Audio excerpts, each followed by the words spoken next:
And when we talk about vitamin E nutrition specifically, it really is such an exciting nutrient, because not only does it impact the animal from an immune response perspective as well, but we have the opportunities to make real incremental improvements on the productivity of that animal through increasing meat quality and color case life extension, which would then have a direct impact on the profitability, not only of the yard, but also of the packer and the retailer.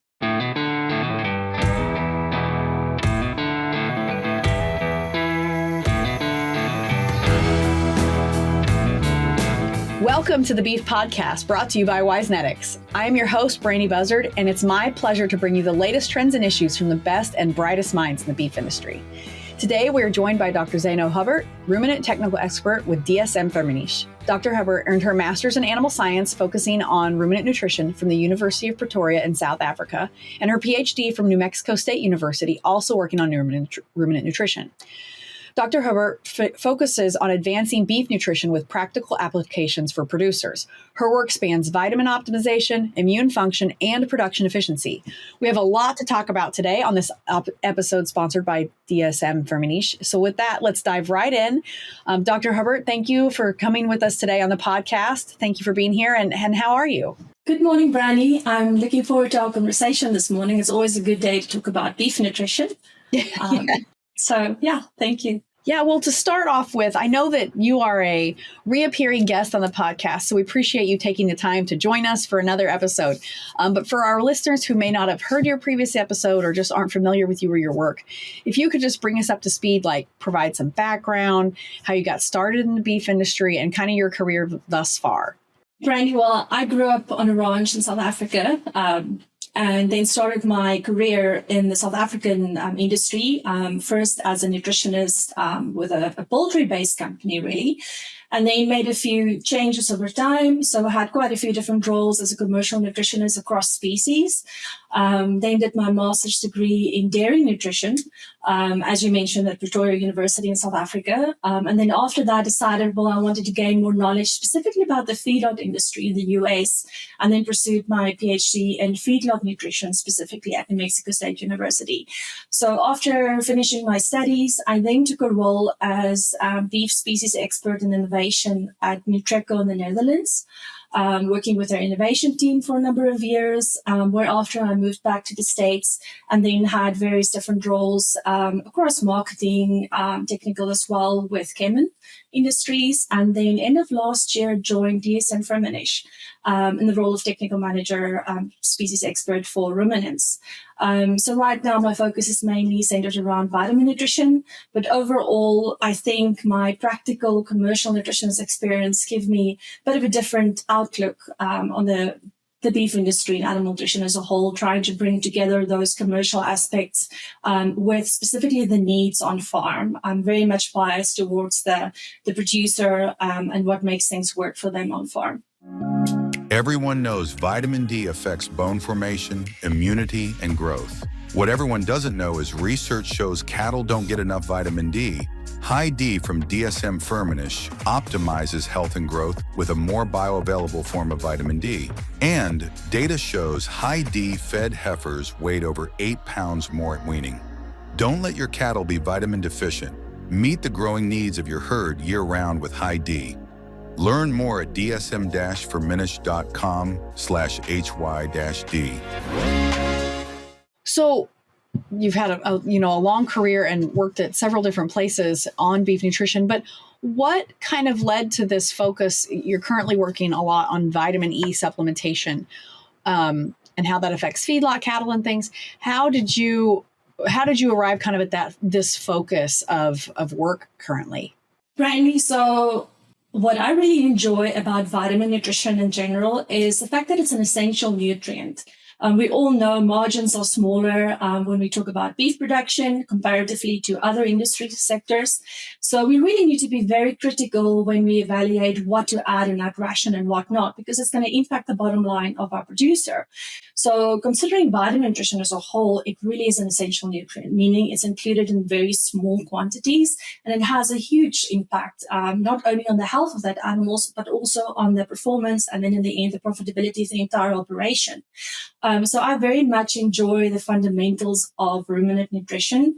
And talking about vitamins, it's just that. And when we talk about vitamin E nutrition specifically, it really is such an exciting nutrient, because not only does it impact the animal from an immune response perspective as well, but we have the opportunities to make real incremental improvements on the productivity of that animal through increasing meat quality and color case life extension, which would then have a direct impact on the profitability, not only of the yard, but also of the packer and the retailer. Wonderful. So could you go into a bit more detail of like maybe the mechanism of the direct impact when you supplement vitamin E, how that affects cattle, like specifically feedlot cattle, like the biological mechanism? Certainly. I think maybe if we take a step back and we talk about vitamin E and why there is a need for vitamin E to start off with. So in general, vitamin recommendations have been made to keep that animal out of that deficiency category. We know deficiency symptoms that will arise as a result of vitamin E not being supplemented would include, for example, white muscle disease, some neurological problems as well, muscle issues too. But when it comes to vitamin E, we talk about alpha tocopherol, and it really is a very powerful antioxidant. That's the main function of vitamin E in the animal. Okay. So it scavenges for reactive oxygen species and lipid peroxidases and really inactivate those forms so they can't damage the cellular membranes within the animal. And that's really acting as an antioxidant in the animal. So it also protects the oxidation of polyunsaturated fatty acids, for example. So that's the main reason why we would supplement vitamin E. And it plays an important role in not just immune regulation, but it's also been related to fertility in beef cattle, for example, as well as, like I mentioned earlier, an extension of that meat color case life as well. So in general, we supplement vitamin E, and that's why the NRC, or the new NASM regulations for beef, would recommend vitamin E supplementation in general for feedlot cattle specifically at about 500 to 1,000 IUs on a per head per day basis. Mm-hmm. Our DSM-OVN, which is the optimum vitamin nutrition recommendations broadly accepted in industry, would range between 1,000 up to 2,000 IUs on a per head per day basis. And it's very much catered towards what the objective of the producer is with that supplement. So if we're targeting, for example, an export market or a retailer where we need an additional number of color case life days to prolong that color of that meat, we would aim for example, 2,000 IUs on a per head per day. Those are very rare circumstances. In general, we would aim for a 500 IUs vitamin E on a per head per day basis for at least 100 to 126 days on feed to obtain the optimal level of alpha tocopherol in that meat and gain about a 3 to 4 day advantage in color case life extension. You mentioned a few things that I know that I'm not very familiar with. So that doesn't necessarily mean that our audience isn't familiar with it, but I wanted to maybe characterize, I think you said something about white muscle disease.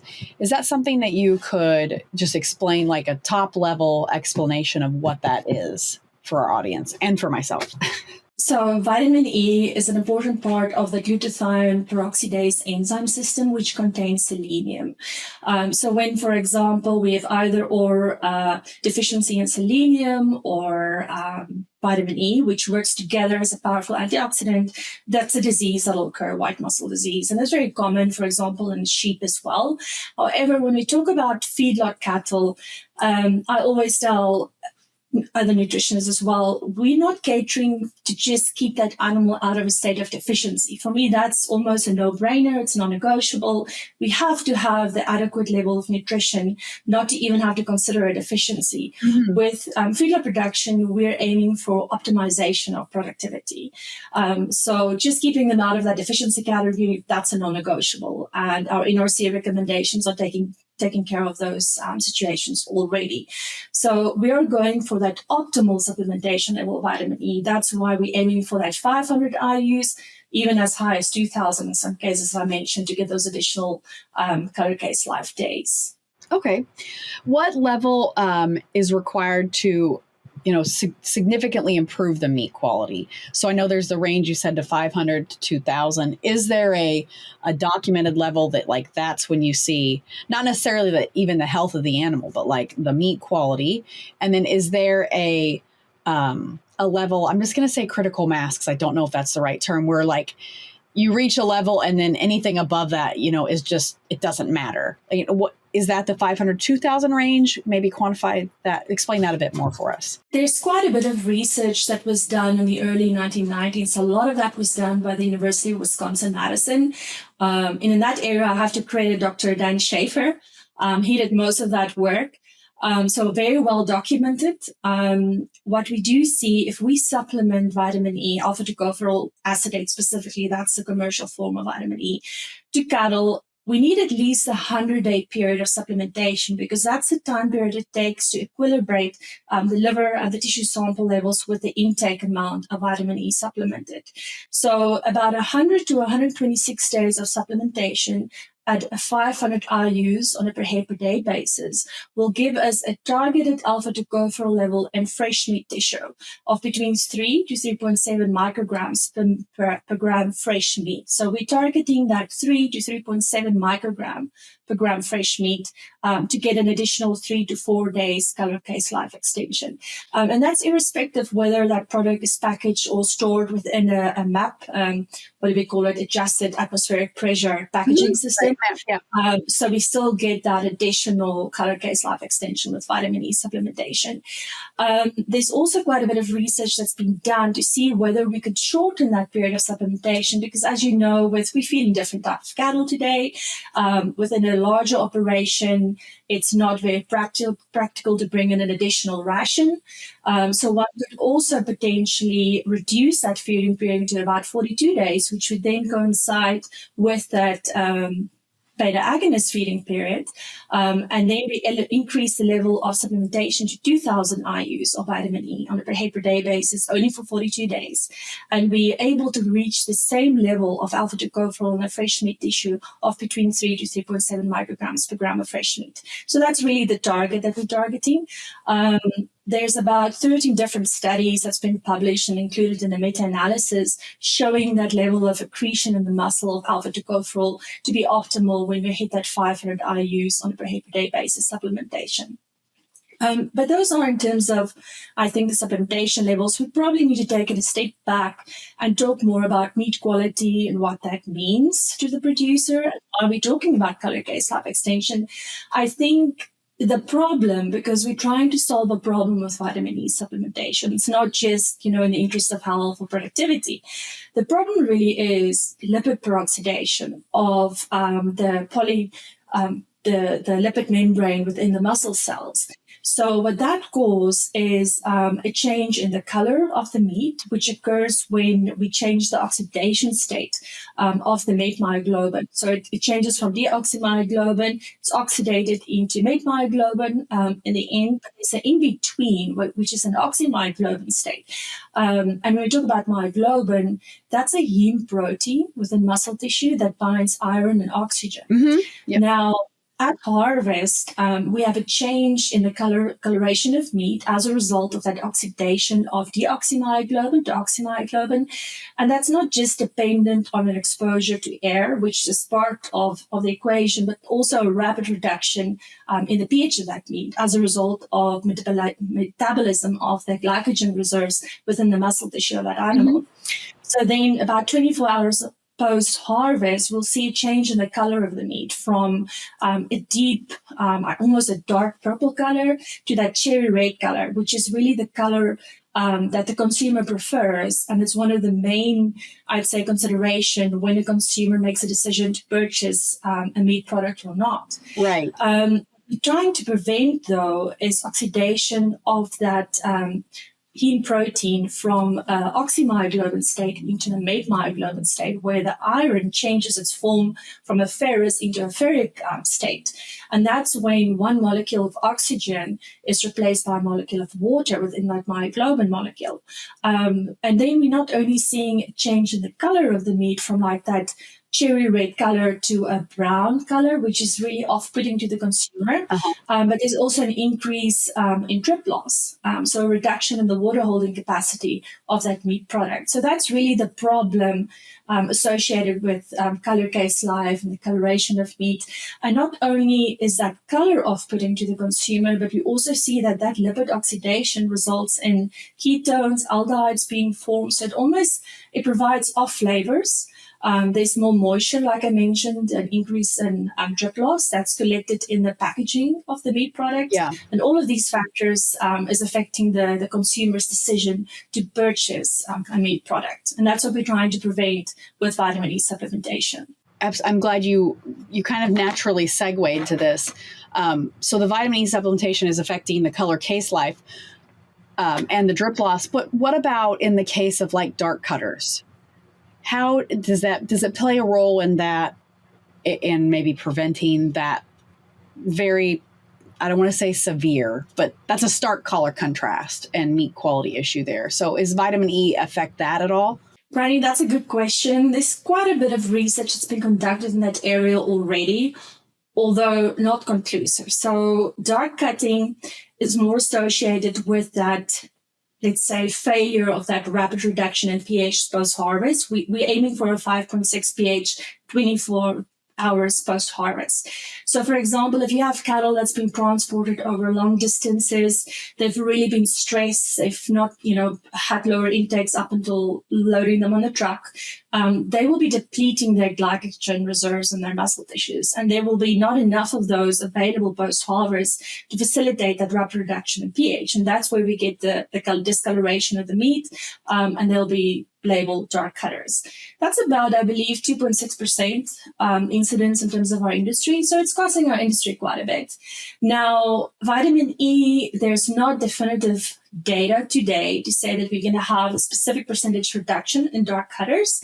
Looking at the metabolism of vitamin E, it would make sense that you could expect a reduction. What I do know today is we recommend vitamin E for extending that color case life, not specifically for a reduction in dark cutters. However, there's quite a bit of research being conducted today. I know researchers at University of Wisconsin, Dr. Dan Schaefer as well as Virginia Tech is currently working in that area to try and collect data in terms of a potential reduction in dark cutters. When you were speaking about the grocery store, like wanting people to not be turned away at the grocery store counter because of drip loss or something like that, or the color of the meat, because when you're talking about drip loss or talking about like the meat going brown, like that's an issue that I deal with in online conversations with grocery shoppers all the time, whether it be, well, why is this meat brown and this meat that I got from the local butcher is red? Well, there's differences here. And then I hear people say, well, it's they inject water or something into the beef at the grocery store, and that's why it's in the tray. And you and I know that isn't true. And so there's a lot of discussions that happen around that. So it's really interesting you brought that up about assumptions about meat color and drip loss. I think that's something that, this is valuable work that sometimes you don't know that a grocery shopper can visually see the research in front of them, right? Like so many times what we do as beef producers and as beef stakeholders in academia, like the tweaks that we make to a cow's diet or to something we do on the ranch isn't necessarily show up in the tray. And this vitamin E supplementation that you're speaking about and explaining, like that shows up, the progress in that shows up, I guess, in the absence of the tray. So it's just, I find that really, really interesting. Definitely. And I think this whole conversation, it's also important to consider the impact of where, decision-making in terms of vitamin E supplementation. So if we look at the feedlot producer or the nutritioner, they're aiming to optimize productivity and health of that animal. And then we have a specific recommendation for vitamin E supplementation. So we'll probably stick to the lower limit. So if we look at NASM or NRC recommendations today, that's around 500 to 1,000 IUs.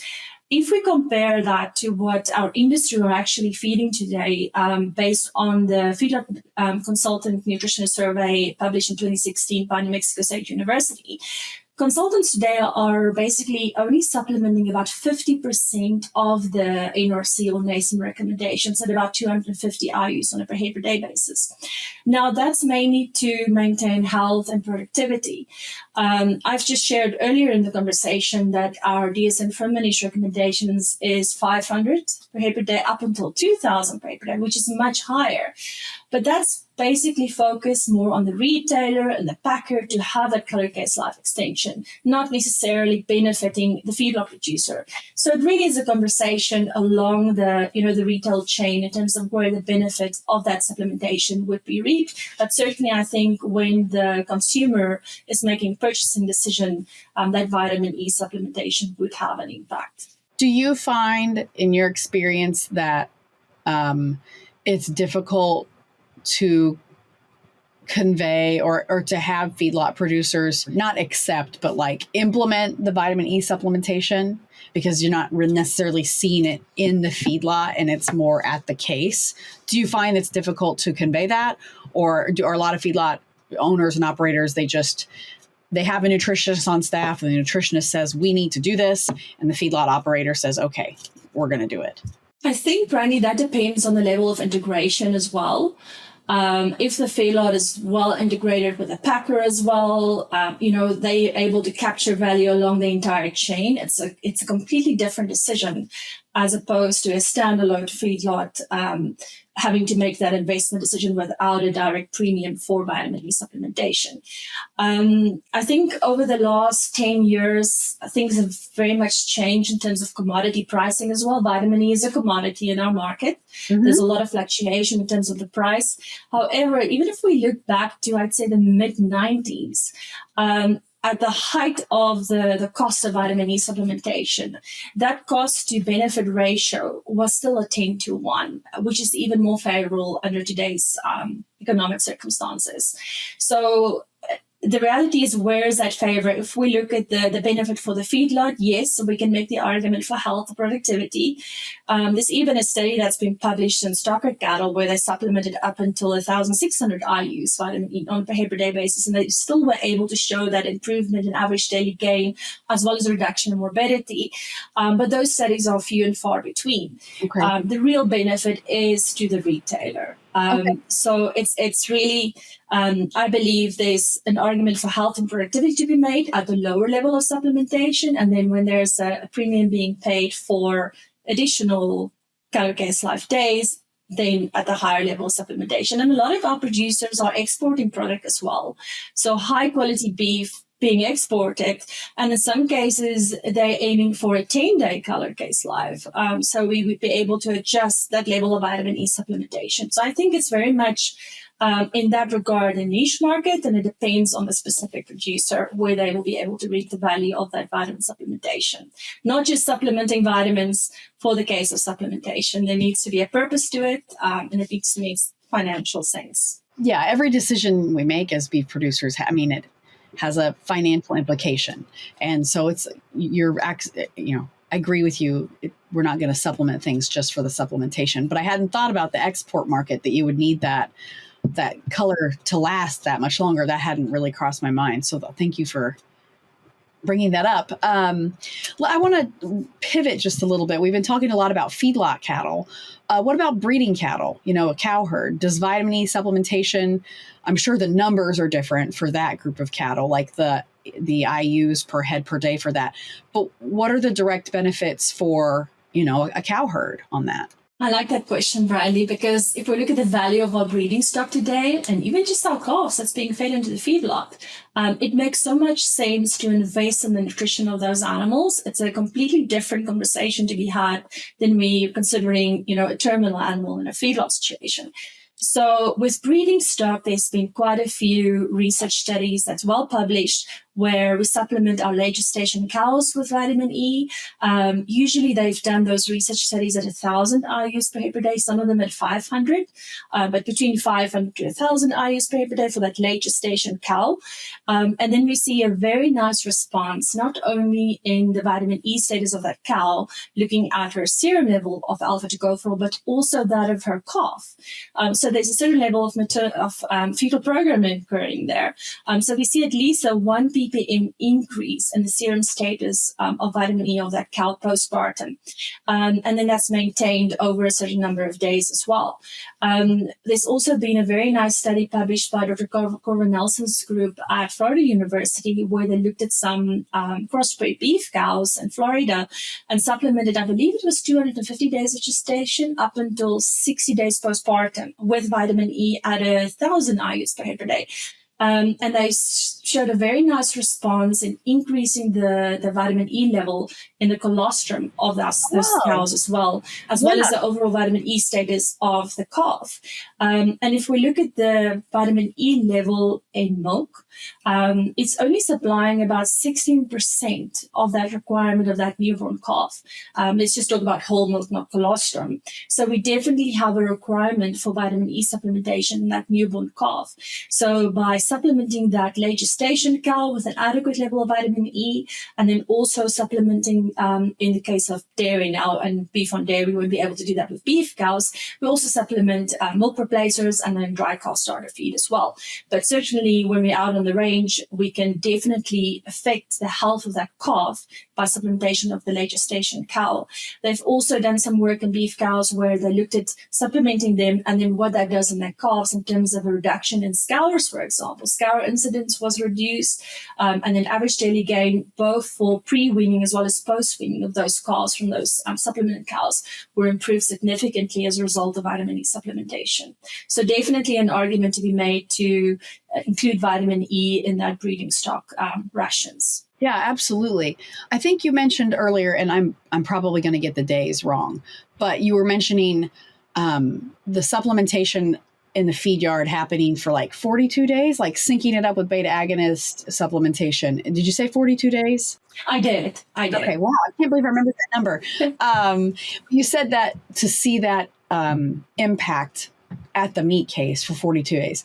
What I'm getting at is is it 42 days in the cow herd before calving?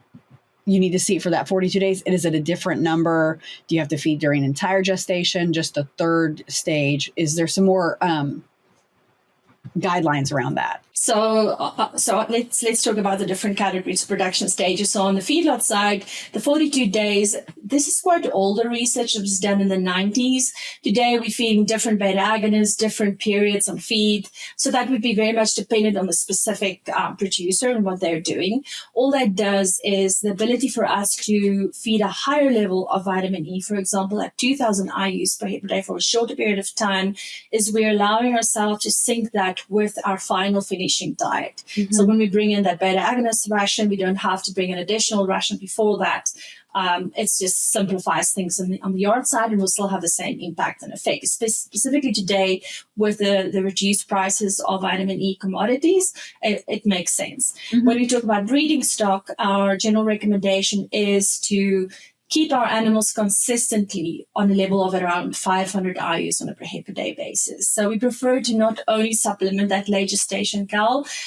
Unfortunately, sometimes due to practical reasons, economical reasons, that will be done. But we've seen with some of these research studies, even just supplementing that late gestation cow, we still have an impact on the vitamin E status of that newborn calf. But as nutritionists, we make the recommendation to always keep them on an adequate level of vitamin E nutrition all the way through when we are supplementing, and not just for a short amount of time. Thank you for clarifying that, because, I mean, those are different groups, and I think that that's important. Most people, I mean, on our ranch, our cattle are not, in the summer, we're not feeding anything, or for most of the year, hopefully, fingers crossed, we're not providing supplementation, but we are providing mineral year round. So I'm going to have to go look at our mineral tag and see what the makeup is. Brandy, when we look at vitamin supplementation in general for beef cattle, we're really talking about vitamin A, D, and E. Mm-hmm. Those are the fat-soluble vitamins, most important vitamins to be supplemented. And we do need to be strategic as well, like I mentioned. So when we have lush green pastures, we might have a lower requirement for vitamin E supplementation as well. It's very much dependent, on the range conditions, whether we have drought conditions, how much access to forage those cows have. So it's a conversation to be had with a nutritionist, and not just a blanket recommendation across the board. Yeah. Very much targeted decisions we need to make with our nutrition, vitamin supplementation. As with most things in the beef industry and raising cattle, there is not a blanket approach. There's nuance and geographical differences and things like that. So I wouldn't expect anything else, I guess, is what I'm saying. Well, speaking, we're kind of talking about boots on the ground here. What advice can you offer, or do you want to offer to beef producers who are listening, who maybe are concerned, maybe they own their cattle through the feed yard, they retain ownership, but or maybe they just sell their calves after weaning. But what advice can you give to them who want to improve, their colostrum quality for their calves, and then also maybe their meat quality as they go through the food chain there? Brandy, I think vitamin nutrition is generally something due to the small level of addition to a ration, something that goes by unchecked. Maybe just to, on a regular basis to review that diet and make sure that you still, on spec in terms of NRC recommendation, dsm-firmenich recommendation, just do a general review. And then also, I think the impact that a vitamin deficiency can have on that animal in terms of productivity is significant. It's such a small addition to a ration. From a cost perspective, it's not significant. It's almost as if it's an investment in the health and productivity of that animal. It's an insurance policy. When we talk about colored case life extension, it's a very specific application of vitamin E specifically. So that's something that a producer needs to review and see whether there would be a benefit within their specific circumstances for additional levels of supplementation.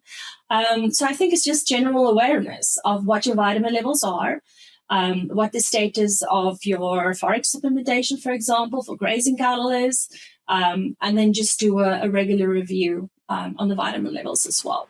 Mm-hmm. And then something we didn't discuss, Brandy, was also stability. I think when we talk about vitamin, specifically A and E, stability of our vitamins, making sure that we are supplementing, in this case, vitamin E in the appropriate form.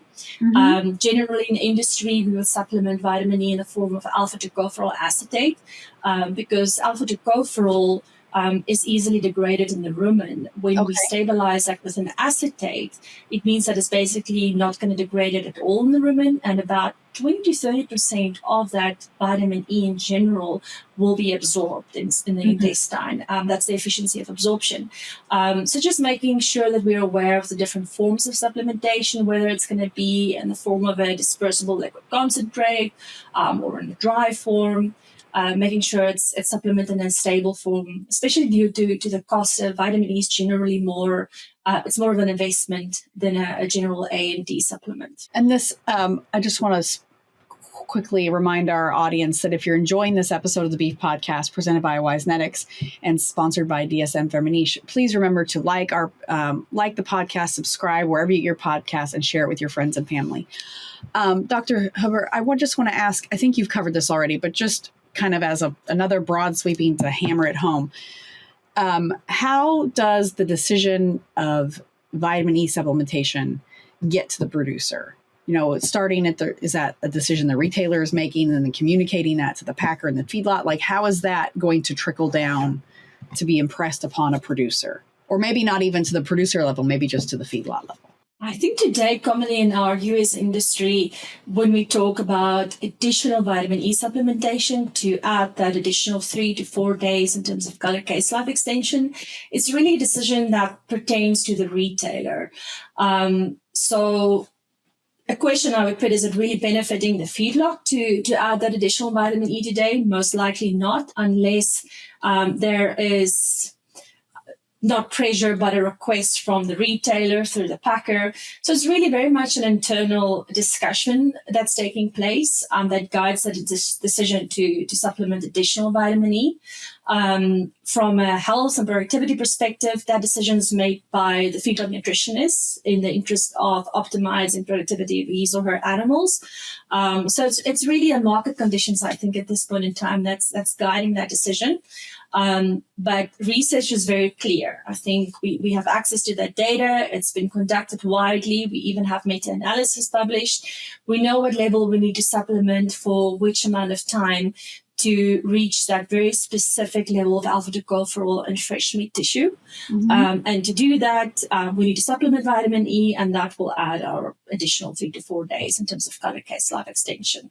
So it's merely discovering whether there's a need to optimize that tool available to have those additional additional days. And then, as we discussed earlier as well, if a specific producer is involved in export, high quality meat products being exported, the value of that product would require an investment in terms of vitamin E supplementation, most likely. Right, the export market. That's a good reminder of that point. Dr. Hubbert, that is all the beefy questions that I have. Is there anything that we haven't covered that you want to share with our audience before we get into our closing questions? I think, Brian, we covered most of it. I think we discussed what the real problem is in terms of lipid oxidation. Mm-hmm. We discussed how vitamin E plays a role in supporting the immune system, productivity of the animal, and how we can gain additional colored case life days by supplementing a high level of vitamin E.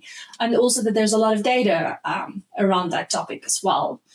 I think very much important that we determine what the reason for supplementation is, and that there's not just a blanket recommendation for all stages of productions and operating units. These are very technical topics. And so I appreciate that you have provided an easy to understand way to discuss and think about technical topics, because I don't work in this area every day. I know that you do. And a lot of beef producers don't work in the minutia and the fine details of supplementation and things like that. So I appreciate you breaking that down repeatedly for me as over the episode.